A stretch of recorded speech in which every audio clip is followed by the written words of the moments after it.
Numbers 21. When the Canaanite king of Arad, who lived in the Negev, heard that Israel was coming along the road to Atharim, he attacked the Israelites and captured some of them. Then Israel made this vow to the Lord: "If you will deliver these people into our hands, we will totally destroy their cities." The Lord listened to Israel's plea and gave the Canaanites over to them. They completely destroyed them and their towns, so the place was named Hormah.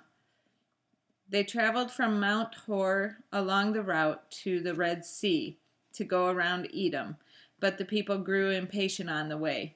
They spoke against God and against Moses and said, "Why have you brought us up out of Egypt to die in the desert? There is no bread, there is no water, and we detest this miserable food." Then the Lord sent venomous snakes among them. They bit the people, and many Israelites died. The people came to Moses and said, We sinned when we spoke against the Lord and against you.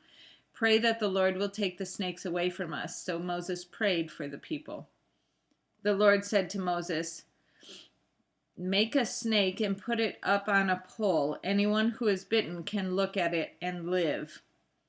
So Moses made a bronze snake and put it up on a pole. When anyone was bitten by a snake and looked at the bronze snake, he lived. The Israelites moved on and camped at Obeth. Then they set out from Obeth and camped in Abarim, in the desert that faces Moab toward the sunrise. From there they moved on and camped in the Zered Valley. They set out from there and camped alongside the Arnon, which is in the desert extending into Amorite territory. The Arnon is the border of Moab, between Moab and the Amorites. This is why the book of the Wars of the Lord says, Waheb in Suphah and the ravines, the Arnon and the slopes of the ravines that lead to the site of Ar and lie along the border of Moab. From there they continued on to Beer, the well where the Lord said to Moses, "Gather the people together and I will give them water." Then Israel sang this song: "Spring up, O well, sing about it. About the well that the princes dug, that the nobles of the people sank, the nobles with scepters and staffs." Then they went from the desert to Mattanah, from Mattanah to Nahaliel, from Nahaliel to Bamoth, and from Bamoth to the valley in Moab, where the top of Pisgah overlooks the wasteland. Israel sent messengers to say to Sihon, king of the Amorites, "Let us pass through your country. We will not turn aside into any field or vineyard, or drink water from any well. We will travel along the king's highway until we have passed through your territory." But Sihon would not let Israel pass through his territory. He mustered his entire army and marched out into the desert against Israel. When he reached Jahaz, he fought with Israel.